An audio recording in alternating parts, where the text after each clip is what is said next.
네, 어제 하루 코로나19 신규 확진자 700명 발생하면서 하루 만에 다시 700명대로 올라왔습니다. 700명대 확진자 거의 3달 만입니다. 4차 유행 가능성이 그래서 본격화되는 거 아니냐 이런 얘기도 나오고 있습니다.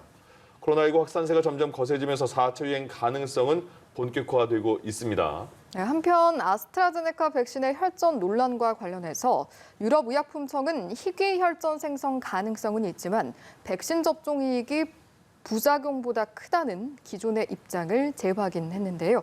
관련 내용들 정재훈 가천대의대 예방의학과 교수, 김민아 시사평론가와 함께 짚어보도록 하겠습니다. 네, 두 분 어서 오십시오. 네, 안녕하세요. 지금 4차 유행 아니냐 이런 말은 계속 나오고 있고 어제 확진자가 700명대 앞자리가 바뀌었습니다. 어떻게 저희가 받아들여야 될까요? 저는 4차 유행은 시작됐다고 보고요. 4차 유행의 초입이라고 생각을 합니다. 예. 지난주만 해도 확진자 숫자가 500명대로 증가하면서 나쁜 징후가 보이고 있다. 이 정도의 표현을 드렸었는데요. 예. 이번 주에 들어와서는 이제 700명대로 확진자가 늘어나면서 거의 확실하게 4차 유행이 왔다고 볼 수 있습니다. 네. 그래서 지금이 굉장히 중요한 시기라고 생각하는데요. 유행 초기에 우리가 대응을 빨리 해야지 장기적으로 더 큰 이익이 될 수 있습니다. 그래서 지금 어제, 오늘, 내일이 골든타임이고요. 예. 이때 어떤 특별한 조치가 있어야지만 확산을 막을 수 있습니다. 어떤 조치가 있어야 될까요? 지금 우리가 3차 유행에서 이제 끝나고 4차 유행을 이행하는 시점에서 우리가 같은 방역 단계가 2단계라고 유지된다고 하더라도 세부적인 조항들이 완화된 것들이 많거든요. 예. 9시 영업 제한이 10시로 늘어났다든지 아니면 비수도권에서는 유흥업소의 집합 제한이 해제되고 영업 제한 시간도 풀리는 이런 여러 가지 조치들이 있었는데요. 단계는 같은 2단계, 1.5단계라고 하더라도 그 안에 세부적인 조항들이 느슨해진 것들이 많기 때문에 예. 이런 것들을 돌리는 게 중요할 것 같고요. 그리고 우리가 사회적 거리두기 단계를 올린다고 하더라도 실제로 그 효과가 나타날 때까지는 또 2주, 3주 정도가 걸립니다. 네. 그때까지는 또 확진자 숫자가 계속 늘어날 수 있는데요. 3차 유행 때를 보면 우리가 500명대에서 1000명대까지 올라가는데 2, 3주 정도밖에 안 걸렸습니다. 2배 올라가는데 2주 걸린 거거든요. 지금 700명이라고 한다면 여기서 우리가 빠르게 조치를 취하지 않으면 1500명, 2000명까지도 갈 수 있는 것이죠. 알겠습니다. 이런 상황에서 방역 당국의 의심 증상이나 역학적 연관성이 없어도 전국의 모든 보건소에서 코로나19 진단 검사를 받을 수 있다 이렇게 이야기를 했는데 그동안 보건소 내 선별검사소에서는 증상이 없거나 뭐 역학적 관계가 없으면 그냥 유상으로 해야 됐었나 보죠.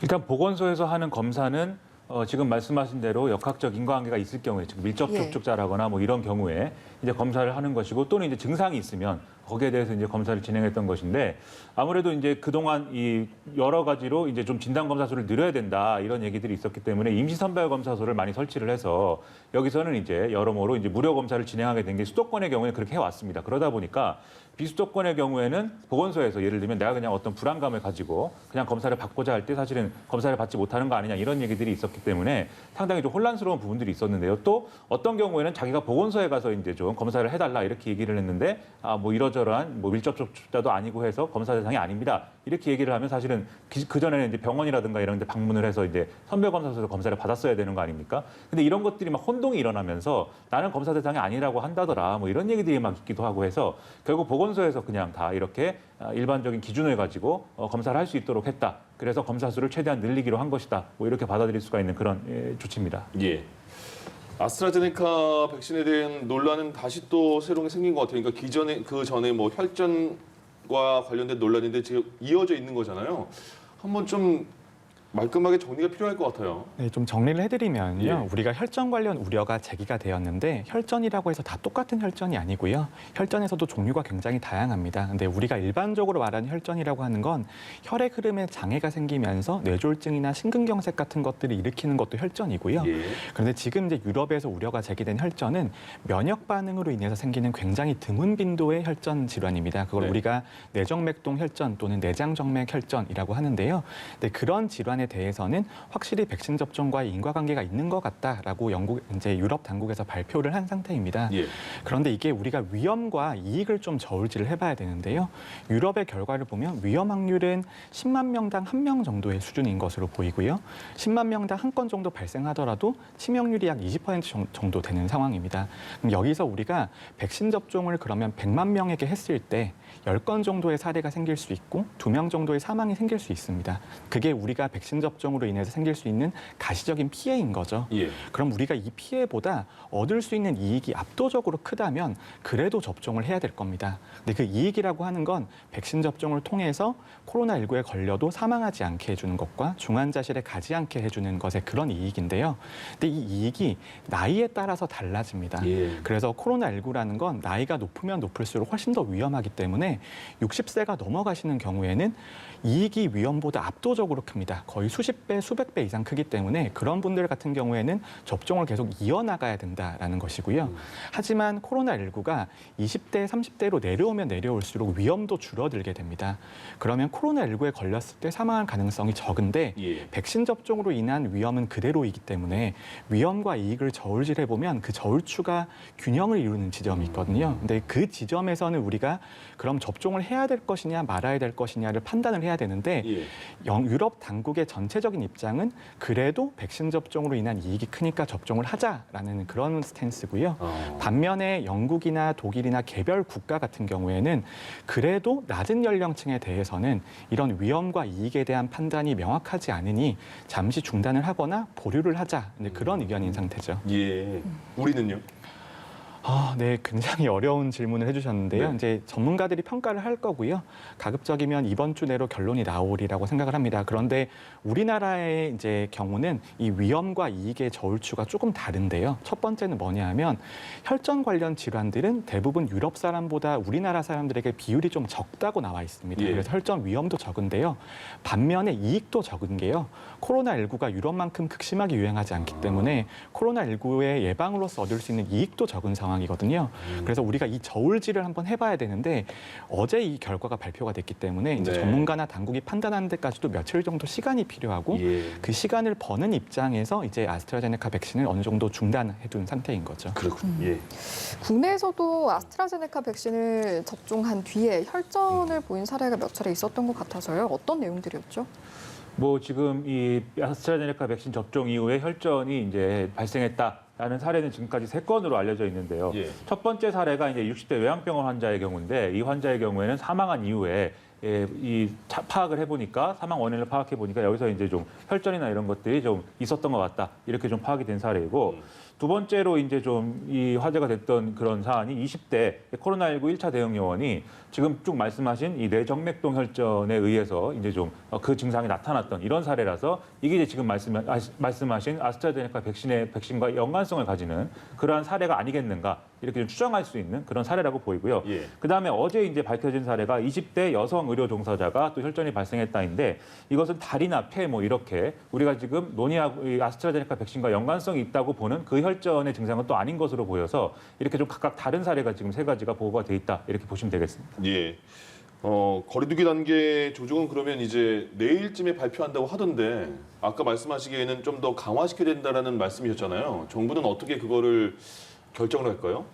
결국은 이제 유행이 너무나 극심한 상황이기 때문에 예. 거리두기 단계가 상향될 것으로 보이는데요. 전 여기서 또 한 가지 지적하고 싶은 게 있습니다. 네. 우리가 사회적 거리두기 단계를 상향하는 과정에서 항상 정부가 금요일에 상의를 해서 다음 주 월요일부터 적용을 하거나 예. 다음 주부터 적용한다 이렇게 변화가 많이 있었거든요. 근데 지금 굉장히 골든타임이고요. 저는 하루하루가 굉장히 소중하다고 생각합니다. 예. 그래서 가급적이면 좀 빠른 결정이 있고 빠른 적용이 있어야 될 것으로 보이고요. 지금 우리가 3일, 4일 정도를 단축시키게 되면 장기적으로 사회적 거리두기를 해야 되는 기간이 몇 주 단위로 줄어들 수 있습니다. 그만큼 오늘, 내일, 모레가 굉장히 중요한 시간이고요. 국민들께서도 사회적 거리두기나 방역수칙 준수를 꼭 부탁드리겠습니다. 그러니까 이런 건가요? 혹시 내일 만약에 발표하면 오늘 밤 10시부터입니다. 아니면 내일 아침 0시부터입니다. 이렇게 빠른 조치가 필요하다 이런 말씀입니까? 그렇습니다. 아, 네. 그렇군요. 예. 이번에 국내에서 새롭게 식약처 허가를 받은 백신도 있다고 들었는데 어떤 백신이고 또 언제쯤 맞을 수 있는 겁니까? 일단 이 이른바 이제 얀센의 백신인데 이것은 이제 한 번만 접종을 해도 이제 60% 이상의 이제 예방 효과가 있다 이렇게 나와 있는 그런 예. 백신입니다. 그래서 이게 아스트라제네카하고 화이자에 이어서 국내 세 번째로 이제 좀 들어올 가능성이 높아진 이런 백신인데, 예. 근데 실제로 우리가 정부가 얀센 백신을 이제 계약을 한 것은 이제 600만 명분을 계약을 한 것인데, 계약은 이렇게 했지만 이게 실제로 들어오는 것은 사실은 뭐 지금 확정이 안 돼 있는 그런 상황이거든요. 예. 이게 다른 백신들도 좀 마찬가지인데 일부 물량은 뭐 들어오는 게 확정돼 있지만 또 나머지 물량이 또 확정이 안 돼 있고 이런 상황 속에서 사실 백신 물량이 공급이 제대로 안 되고 있다. 그런 평가를 할 수밖에 없는 그런 상황이죠. 더군다나 예. 이것은 백신을 계약하고 뭐 그다음에 이제 물량을 확정하지 못하는 우리의 뭐 여러 가지 노력이나 이런 게 부족한 부분도 있겠지만 예. 세계적으로 사실은 백신의 수급 상황이나 이런 것들이 상당히 좀 혼란스럽고 어려운 상황이기도 하거든요. 예를 들면 자국 우선 중심주의나 이런 것 때문에 뭐 백신의 이제 수출 제한 같은 것을 막 이렇게 걸어버리기도 하고 예. 원료 물질이나 이런 것을 막아버리기도 하는 그런 과정들이 있기 때문에 예. 상당히 혼란스러운 상황, 우리가 어떻게 외교력이라든가 이런 것들로 돌파해 나갈 수 있을 것이냐 상당히 관건인 그런 상황입니다. 교수님 마지막으로 그 얀센 백신이요 들어오면 한 번 맞는 거잖아요. 네. 효과 괜찮습니까? 말씀하신 것처럼 한 번 맞는 백신이기 때문에 네. 다른 백신과는 목적이 다르고요. 예. 2회 접종 백신 같은 경우에는 2회 접종을 통해서 감염 자체를 줄이고 막는 게 더 큰 주안점입니다. 예. 그런데 1회 접종 백신은 가급적 많은 사람들에게 맞춰서 그 사람들이 중환자가 가지 않게 막아주는 게 목적이기 때문에 이 66%라고 하는 효과가 예. 다른 백신의 90%라고 하는 효과는 감염을 막아주는 효과가 90%인 아. 거고요. 이 66%는 중등도 이상의 질환을 가는 걸 막아주는 게 66%입니다. 그래서 예.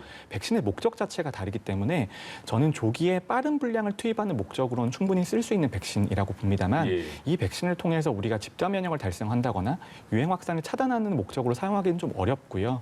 그런 면에서 최대한 빠르게 백신 접종을 하는 게 중요합니다. 근데 이 백신을 그래도 쓸 수 있는 이유가요. 네. 남아프리카에서 발견된 변이에 대해서는 효과가 좀 떨어진다고 돼 있기 때문에 이 백신을 맞고 나서도 또 업데이트 백신을 한 번 정도 더 맞으셔야 될 수 있습니다. 근데 그 이외까지 접종이 완료가 되면 비로소 감염 예방에 대해서도 완전한 효과가 나오게 되는 것이거든요. 그러니까 백신의 목적이 다르다 이렇게 이해하시면 될 것 같습니다. 알겠습니다. 네, 여기까지 예. 듣겠습니다. 지금까지 정준 가천대의대 예방의학과 교수 그리고 김민아 시사평론가와 함께했습니다. 두 분 고맙습니다. 고맙습니다. 네, 감사합니다.